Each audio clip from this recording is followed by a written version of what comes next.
Good evening friends, जय हिंद। मैं नेहा, आपकी होस्ट और आपकी दोस्त, स्वागत करती हूं आपका उड़ान प्रोग्राम में। नारी है तो विश्व है। दोस्तों, मैंने आपको बहुत सी शख्सियतों से रूबरू कराया, लेकिन आज मैं आपको जिस मेहमान से मिलवाने वाली हूँ वो 15 साल की एक स्टूडेंट है, 10th स्टैंडर्ड में है, जिनका नाम है प्राप्ति चौधरी। मैं आपको बता दूं, प्राप्ति एक बहुत ही बेहतरीन मोटिवेशनल स्पीकर है और टेडेक्स पे भी वो अपनी कहानी बयां कर चुकी है। तो आइए जुड़ते हैं प्राप्ति से और जानते हैं उनकी कहानी उन्हीं की जुबानी। जी, अब इंट्रोडक्शन आपने तो पूरा दे ही दिया है। मेरा नाम प्राप्ति चौधरी है। मैं 10th स्टैंडर्ड में हूँ।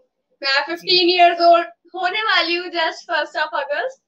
एंड एक मोटिवेशनल स्पीकर हूँ, एनवायरमेंटल एक्टिविस्ट हूँ। और हाल ही में आपने जैसे बोला, I got the opportunity to speak on TEDx platform. And मेरी रूट्स पंजाब से है and I am born up and brought up in Delhi. जी जी। तो शुरुआत करते हैं आपकी। जब आप छोटे थे तब से, जैसे कि आपने मुझे बताया कि दोस्तों, मैं आपको बताना चाहूंगी, प्राप्ति जब 3 साल की थी तो इनको एक ऐसे डिजीज से गुजरना पड़ा, ऐसी बीमारी से इनको गुजरना पड़ा जिसमें इनको काफी अस्थमा अटैक से भी गुजरना पड़ा। तो सबसे पहले हम शुरुआत करते हैं कि वो दौर प्राप्ति का कैसा रहा होगा, कैसे इनके पेरेंट्स ने हिम्मत जुटाई होगी अपनी बेटी को आज यहाँ तक पहुंचाने में। और मैं आपको एक और बात बता दूं प्राप्ति, मुझे आपको देखकर बिल्कुल ऐसा कुछ नहीं लग रहा। आप बिल्कुल परफेक्ट हो और आप बिल्कुल अच्छे दिख रहे हो मुझे, और गॉड ब्लेस यू। तो स्टार्ट करते हैं आपके कहानी से, जब जी। आप अपने तो पहले तो जब मैं बॉर्न हो रही थी तब डॉक्टर्स ने पहले मना कर दिया था कि मैं नहीं होंगी, शायद नहीं होंगी। कोई गारंटी नहीं थी। जी। एंड एक्चुअली मैं आपको बताना चाहूंगी दोस्तों, 3 साल की उम्र में तो जाहिर सी बात है कुछ पता नहीं होता क्या हमारी बॉडी के साथ हो रहा है और क्या हमारे कुछ हमें समझ भी नहीं आता। तो मैं आपसे बेटा ये पूछना चाहती हूँ कि सबसे पहले आपको ऐसा कब एहसास हुआ कि आप किसी डिजीज से गुजर रहे हैं? आपके पेरेंट्स ने आपको बताया या आपको डॉक्टर विजिट्स इतने हो गए थे कि आपको खुद ही ऐसा लगने लगा कि कुछ गड़बड़ चल रही है? I was anaemic. मेरी ग्रोथ नहीं हो रही थी, मेरा हाइट नहीं बढ़ रही थी, वेट नहीं बढ़ रही थी। अभी तो आई एम ऑल ओके जैसे आपने बोला, बट अगर मैं आपको इवन अपनी 3-4 साल की पुरानी फोटोज दिखाऊं तो जी you can see a huge difference between 2016 की प्राप्ति एंड 2021 की प्राप्ति। सो तब बहुत सारे डॉक्टर से कंसल्ट करा, बहुत सारी रिपोर्ट्स आई, लेकिन सब रिपोर्ट्स ओके थी। किसी में कुछ पता नहीं चल रहा था। तभी ठीक है। एक डॉक्टर ने रिकमेंड करा टीटीजी टेस्ट के लिए। And then the report was positive and then we got to know the main reason behind that. मुझे ये डिजीज बचपन से थी, लेकिन मुझे पता चला 9 साल की उम्र में। जी। जी तो आपके पेरेंट्स ने आपको बताया या डॉक्टर्स के थ्रू, आपको रिपोर्ट्स के थ्रू आपको पता चला? तो जी आपको वो, रिपोर्ट्स। तो आपके पेरेंट्स और आप एक दूसरे की हिम्मत कैसे जुटाते थे? मतलब जाहिर सी बात है, अगर कुछ बच्चे को हो जाए तो सबसे ज्यादा पेरेंट्स के दिलो दिमाग पे जोर पड़ता है कि हमारे बच्चे को ये दिक्कत हो गई है। अब उससे छुपाया भी जाए तो कैसे छुपाया जाए, और अगर नहीं भी छुपा पाए तो कैसे उसको हम जीवन जीने की उत्साह बढ़ाएंगे उसका। तो कैसे आप, मतलब कैसे हिम्मत जुटाते थे आप आपस में, आपके माता पिता और आप? ये छुपा तो सकते नहीं थे डिजीज, लेकिन जब उन्होंने मुझे बताया था, जब मैं 9 साल की थी, जब रिपोर्ट आई, ऑफ कोर्स एक 9 साल के बच्चे को नहीं पता था क्या होता है सीलियक, क्या होता है gluten free diet. And I think कि मोस्ट ऑफ द लोग जो अभी ये देख रहे हैं उनको भी नहीं पता होगा। तो पहले उनको मैं बता दूं कि इसमें आप व्हीट से बनी कोई भी चीज नहीं खा सकते। You go on a gluten free diet. इसमें जैसे पिज्जा, बर्गर, गोलगप्पे, टिक्की, भल्ले पापड़ी, छोले कुलचे, समोसे, तो मैंने अभी 6 साल से इन चीजों को हाथ भी नहीं लगाया। अच्छा। एंड मुझे मेरे पेरेंट्स की हिम्मत बढ़ाने की तो जरूरत नहीं पड़ती थी, लेकिन ऑफ कोर्स मैं कई टाइम डिमोटिवेट हो जाती थी कि मेरे साथ ही क्यों मैं बाकी बच्चों की तरह वो नहीं खा सकती। क्योंकि एक 9 साल के बच्चे को वो कल सब कुछ खा रहा है और आप एकदम से आके बोल दो ये सब कि नहीं कल से सिर्फ आप एक सात्विक डाइट लोगे, एक साधु संत वाली डाइट लोगे, बेसिकली सिर्फ चावल और दालें, है ना। तब मुझे, लेकिन मैं आपको रिएक्शन बताऊं तब का, तो I was happy that day. मैं खुश थी। मैं खुश क्यों थी? क्योंकि एवरी 9 year old जो उस समय सोच सकता है वो था कि मुझे कल से रोटी नहीं खानी पड़ेगी, कल से मुझे चपाती नहीं खानी पड़ेगी। And I was happy. But धीरे धीरे मुझे पता चला कि रियलिटी और एक्सपेक्टेशन में फर्क। जी। तो पेरेंट्स मेरा उत्साह बढ़ाते थे। वो बोलते थे कि अगर जो परमपिता परमेश्वर है वो आपसे कोई एक चीज लेता है, वो आपको कोई प्रॉब्लम देता है, तो वो उससे बड़ा आपको रिजल्ट देता है, उससे बड़ा आपको फ्रूट देता है। अगर एग्जाम्पल के तौर पे समझे तो अगर आपकी 10,000 की जॉब है तो आपका इंटरव्यू कैसा होता है? ठीक होता है। अगर आपकी 50,000 की जॉब है तो आपका इंटरव्यू कैसा होता है? अच्छा होता है। लेकिन अगर आपकी 1 लाख की जॉब है तो पिछली 50,000 वाली से तो बहुत अच्छा होता है। वैसे ही जितनी आपको प्रॉब्लम, जितनी आपको स्ट्रगल फेस करनी पड़ेगी, उतना ही बड़ा आपको बाद में रिजल्ट मिलेगा। मेरे पेरेंट्स ये कहते थे, जिससे मैं वापस उत्साहित हो जाती थी और फिर अपनी नॉर्मल लाइफ जीने लगती थी।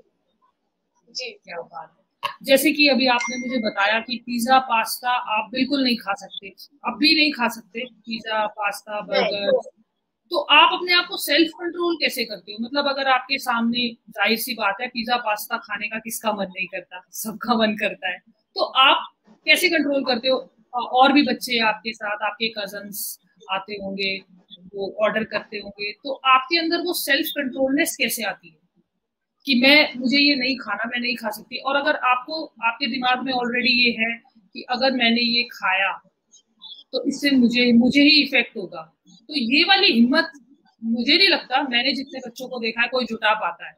आप ही एक रेयर मुझे दिख रहे हो जो ये कह रहे हो कि मैं इतना सेल्फ कंट्रोल करने लगी हूँ कि मैं खा नहीं सकती, तो आपने ये अपने माइंड में सेट कर लिया है कि मुझे ये नहीं खाना है। पर कभी कभी क्रेविंग तो होती होगी।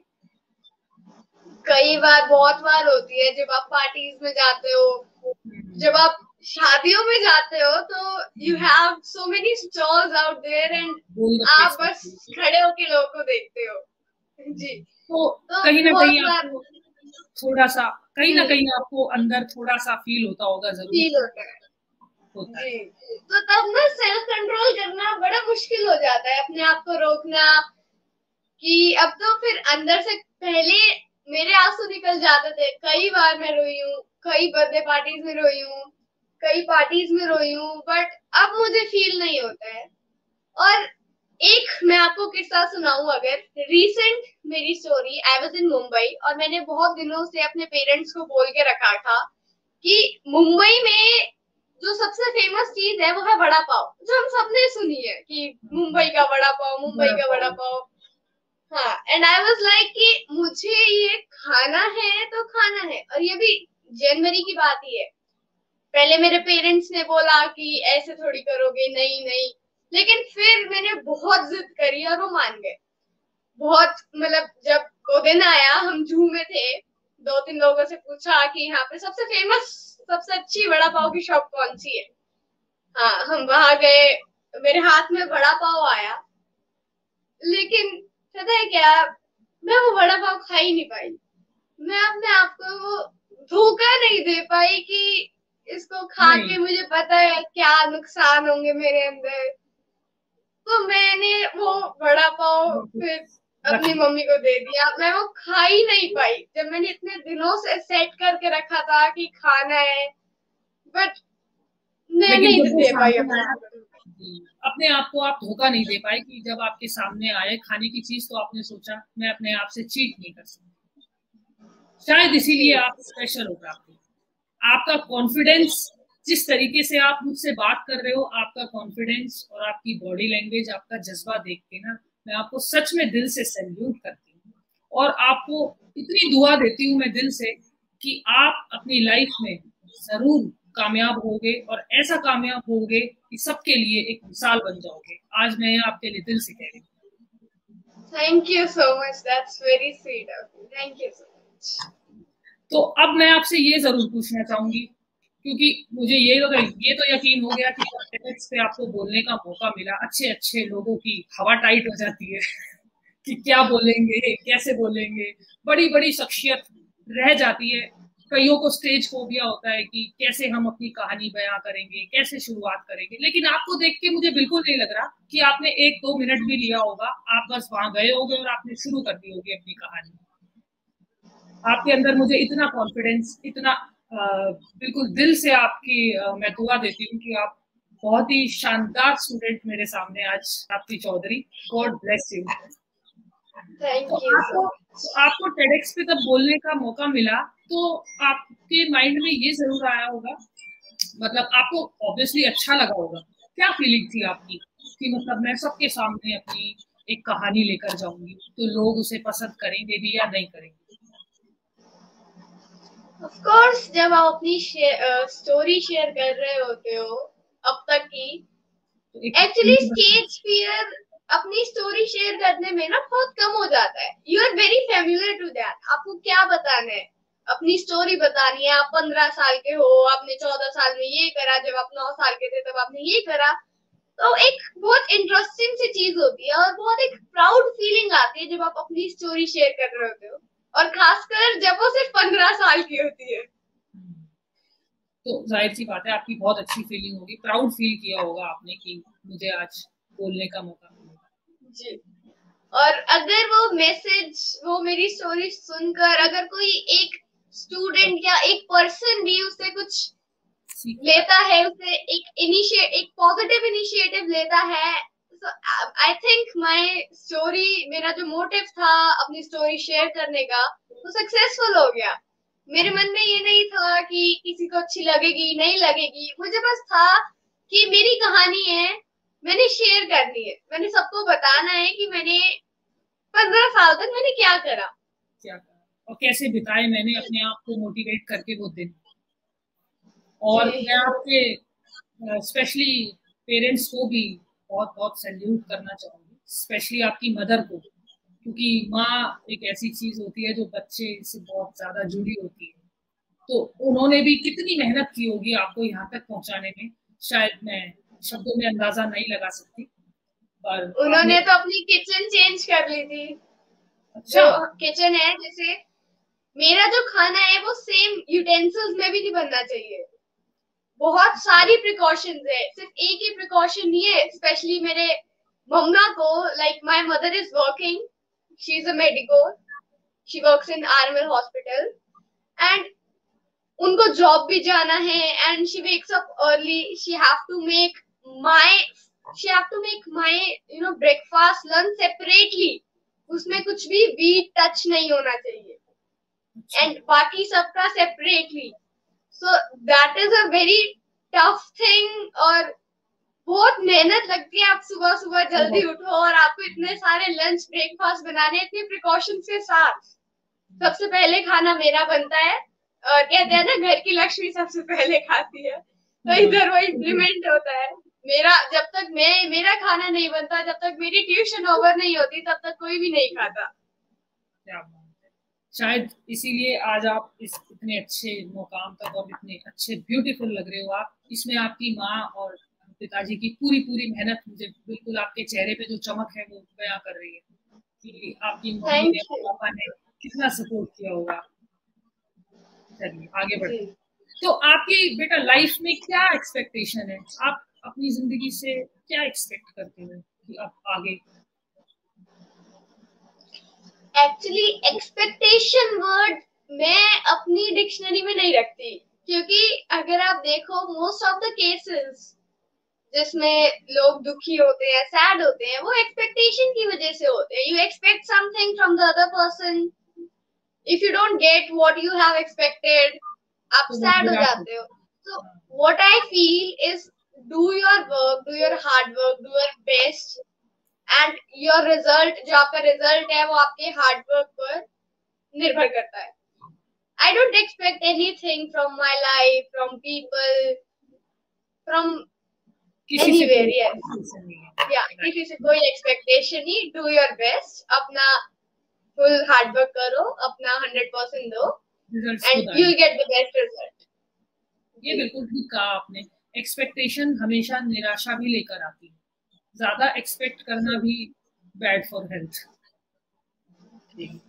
तो आपने मुझे अभी प्राप्ति शुरुआत में बताया कि आप एनवायरमेंटल एक्टिविस्ट भी हैं, उसके बारे में कुछ बताइए। कैसे आप एनवायरमेंट से जुड़े और क्या करते हो आप एक स्वच्छ वातावरण को मेंटेन करें? मैं शुरू करती हूँ कि मुझे इसके बारे में पता कैसे चला। तो जब मुझे डिक्लेयर करा गया अस्थमैटिक पेशेंट, तो कई दिन कई रातें ऐसी गुजरी कि even I could hear my breath. मैं इतना स्ट्रगल कर रही थी सांस लेने के लिए। तो मुझे वो बहुत बुरा लगा। अभी याद करके ऐसे आता है कि वो रातें कैसे गुजरी, मैं तब सोई कैसे। तब मेरे दिमाग में आया कि अभी ये कंडीशन है तो जो हमारी आने वाली फ्यूचर जनरेशंस है उनके लिए क्या होगा। तब मैंने फिर इस पर पढ़ना शुरू करा, रिसर्च शुरू करी। आई मेट अ अंकल, उन्होंने मुझे गाइड करा। ही इज एन एनवायरमेंटलिस्ट, और उन्होंने बताया क्या है कार्बन एंड ऑल दैट। तो तब मैंने सोचा, और ये अगर आपने पूछा ना एक्सपेक्टेशन, ये मैं लाना चाहती हूँ। अगर हमारी कंट्री में 139 करोड़ की पॉपुलेशन है, हमारी country second most populated country in the world है।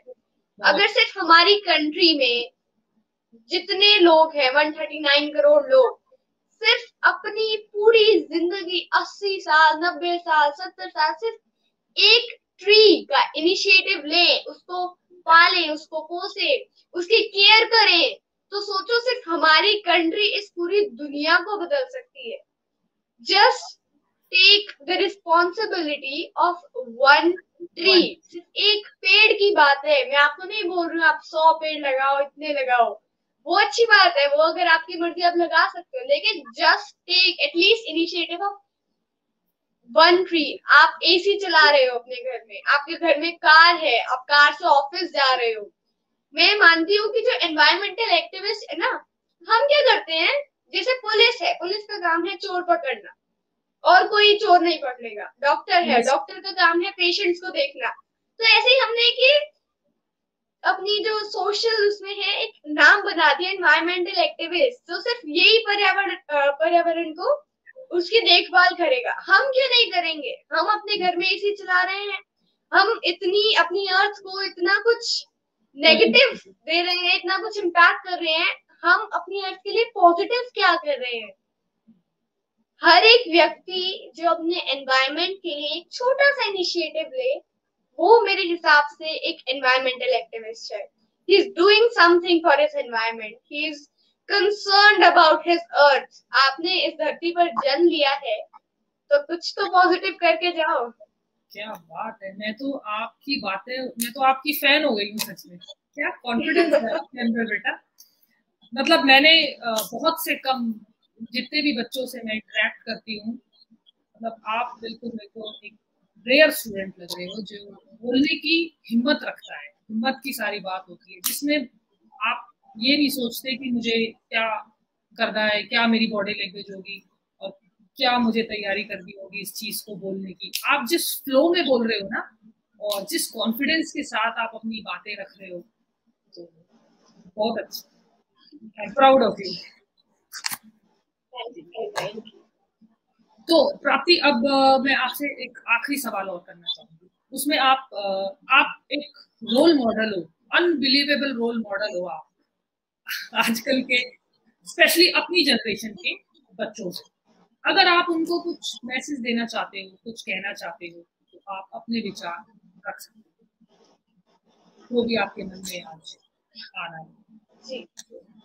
जब मैं छोटी थी ना, तो मेरे मन में एक सवाल था कि हम लोगों को गिफ्ट देते हैं, उसको रैप करके क्यों देते हैं?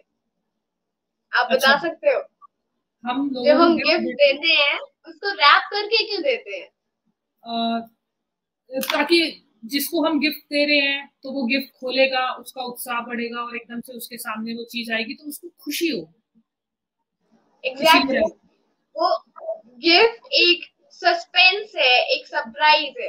सरप्राइज। ऐसे ही जो गॉड है, जो भगवान है, उन्होंने ना हम सबको एक गिफ्ट दिया है और वो गिफ्ट भी रैप्ड है। अब वो गिफ्ट जो है वो हमें खोलना है, वो गिफ्ट हमारी यूएसपी है और वो खोल के ही वो हम ही खोल सकते हैं, क्योंकि जिसका बर्थडे होता है वो किसी और को अपना गिफ्ट खोलने थोड़ी देता है, वो खुद ही खोलता है, उसको एक्साइटमेंट रहती है। बिल्कुल। वो यूएसपी भी रैप करके दी है उसी जॉय के साथ, उसी एक्साइटमेंट के साथ कि जब आप खोलोगे आपको अपनी जिंदगी का जो पर्पस है बेसिकली वो ढूंढना है। So that is the thing, we are here, हम यहाँ हैं, भगवान ने हमें एक इंसान बना के दिया है, which is the I feel biggest brand भगवान की सबसे। हम कितनी ब्रांड्स के बारे में नाम लेते हैं ना, कार्स, पर्स, क्लोथ्स, लेकिन हम वो मैन मेड ब्रांड्स के पीछे जा रहे हैं। जो गॉड मेड हमारी ब्रांड। नेचर ने जो ब्रांड बनाई है वो सबसे इम्पोर्टेंट, सबसे अच्छी ब्रांड है ह्यूमंस, इंसान, हम। तो हम इतनी अच्छी ब्रांड है, एटलीस्ट उस ब्रांड की वैल्यू रखें। जिस पर्पस के लिए हम इधर आए हैं उस पर्पस को ढूंढे, वो रैप है और वो आप ही ढूंढ सकते हो। जी, आपके लिए तो मुझे क्लैपिंग करने का मन कर रहा है। I am proud of you बेटा। चलिए, अब मैं थैंक आपसे यू। विदा लेना चाहूंगी और जाते जाते मैं आपको इनवाइट करना चाहूंगी। हमारी यूनिवर्सिटी है राजस्थान में, हनुमानगढ़ में, श्री खुशहाल दास विश्वविद्यालय। मैं जरूर चाहूंगी, और अब तो मेरी आपसे इतनी अच्छी दोस्ती हो गई है, कि आप वहां आओ और एक बच्चों में उत्साह बढ़ाओ अपनी कहानी के थ्रू। और आजकल की जो जनरेशन के जो आपके एज एज ग्रुप के बच्चे हैं उन्हें उत्साहित करो। मैं आपको इनवाइट करती हूँ, जब भी आपके पास समय हो और ये कोरोना से जब हम फ्री हो जाएंगे तो आप जरूर आइएगा और हम सब मिलके आपको सुनना पसंद करेंगे। जी जरूर, जरूर। और मेरी तरफ से अपने माता पिता को प्रणाम करिएगा और मैं जरूर उनसे बात करूंगी। अब मैं आपसे विदा लेती हूँ। अभी जाते जाते अगर आपको कुछ कहना है और कुछ बताना है तो आप कह सकते हो। मुझे लग रहा है आपके दिमाग में एक बात आ नहीं, रही है। नहीं, मैंने जो मैसेज था वो दे दिया। Just take initiative to plant one tree and आप इस पूरी दुनिया को चेंज कर सकते हो, आने वाली फ्यूचर जनरेशंस को एक मैसेज दे सकते हो। और एक कुछ लाइनें थी मैंने लिखी थी, मैं भूल गई, शायद बोलना, आप बोल देती हूँ। I want to try to inspire the human to push for a change, to push forward, because we can make it happen now. We are the people. We need to come together for a change and make it happen. Because every time we have come together for a change, we have made it happen. And we must not waste another day without at least trying to give our future generation a better change. We must decide to make this place a better place. And मैं आपको एक question के साथ छोड़ना चाहूंगी. What do you decide? Do you decide to take the future, to take next generation's future in your hand, or do you decide to leave it in the hands of your children? क्योंकि हमने जो ये nature है, कहते हैं ना, अपनी future generation से बोरो करा है, तो जो आप चीज बोरो करते हो वो आप वापस भी देते हो. Yes, you have to give it back. So yes, that is all which जो मुझे कहना था वो ये. Thank you so much. चलिए, अब मैं आपसे विदा लेती हूँ। गुड नाइट, अपना ख्याल रखो और जैसे आप मुस्कुरा रहे हो तो चेहरे पे आपकी चमक है वो बनी रहे और ऐसे ही हंसते रहो और आप ऐसे ही आगे जिंदगी में बढ़ते रहो, यही दुआ करती हूँ। Good night. Thank you. जी, thank you. जी दोस्तों, तो बहुत अच्छा लगा मुझे प्राप्ति को सुनकर, प्राप्ति की कहानी को सुनकर बिल्कुल भी उनके चेहरे पे एक शिकन नहीं देखी मैंने, और बिल्कुल भी मुझे ऐसा एहसास नहीं हुआ कि ये 15 साल की बच्ची किसी ऐसे डिजीज से गुजर रही है कि वो बोल ना पाए या अपने विचार बयां ना कर पाए आज। तो मैं दुआ करती हूँ, और आप सब भी जब इस वीडियो को देखेंगे, सुनेंगे, तो सब दुआ करिएगा कि प्राप्ति ज़रूर हमारे लिए एक मिसाल बने और अपनी ज़िंदगी में आगे बढ़े। दोस्तों, मैं प्राप्ति के पेज के बारे में आपको बताना चाहूँगी। अगर आप उनकी बहुत ही बेहतरीन मोटिवेशनल स्पीकर हैं वो, और यूट्यूब पे अपनी काफ़ी मोटिवेटिंग वीडियोस अपलोड करती हैं। तो प्राप्ति चौधरी करके नाम से उनका पेज है, आप वहाँ पे जा सकते हैं, उनकी वीडियो सुन सकते हैं और उनसे जुड़ सकते हैं। तो मैं भी अब आपसे अलविदा लेना चाहूँगी। गुड नाइट, जय हिंद, अपना ख्याल रखिए और हमेशा मुस्कुराते रहिए। Good night.